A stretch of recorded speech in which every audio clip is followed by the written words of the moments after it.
নমস্কাৰ বন্ধু বান্ধৱীসকল মই ক্ষীৰোদে অসম আপডেট চেনেলটোলৈ আপোনালোকক স্বাগতম জনাইছোঁ। সৰ্বপ্ৰথমেই মই অসমীয়া নৱবৰ্ষৰ শুভেচ্ছা আপোনালোকক সকলোকে জ্ঞাপন কৰিছোঁ, লগতে ৰঙালী বিহুৰ শুভেচ্ছা জ্ঞাপন কৰিছোঁ। আজি আপোনালোকক মই মোৰ এটা পেপা দেখাবলৈ আহিছোঁ। এইটো দেখিছে পাইছেনে? এইটো মোৰ বহুত পুৰণা পেপা, কমচে কম ইয়াৰ আমাৰ পাপাহঁতৰ দিনৰে পাপাই বজোৱা পেপা। খালি পেপাটোৰ আগটো ভাগি যোৱাৰ কাৰণে মই কাগজে মেৰিয়াই পিনে এনেকৈ বনাই থৈছোঁ, কিন্তু ইয়াৰ মাতটো আপোনালোকক আজি শুনাম মই। হ'লেও ইমান পুৰণা পেপাৰ যদিও এইবোৰ দেখি পাইছে টেপ মাৰি থ'বলগীয়া হৈছে।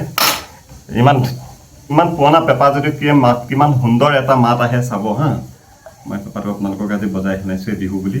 এনেকৈ এইটো সোমাই আছিলে, মই ওলাইছিলোঁ আজি প্ৰথমবাৰৰ বাবে ওলাইছোঁ বহুত দিনৰ মূৰত। চাব দেখিছেনে? দেখিলে হাঁহি উঠা বাৰু।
ভিডিঅ'টো চাই ভাল পালে লাইক, শ্বেয়াৰ আৰু চেনেলটো ছাবস্ক্ৰাইব কৰিবলৈ নাপাহৰিব।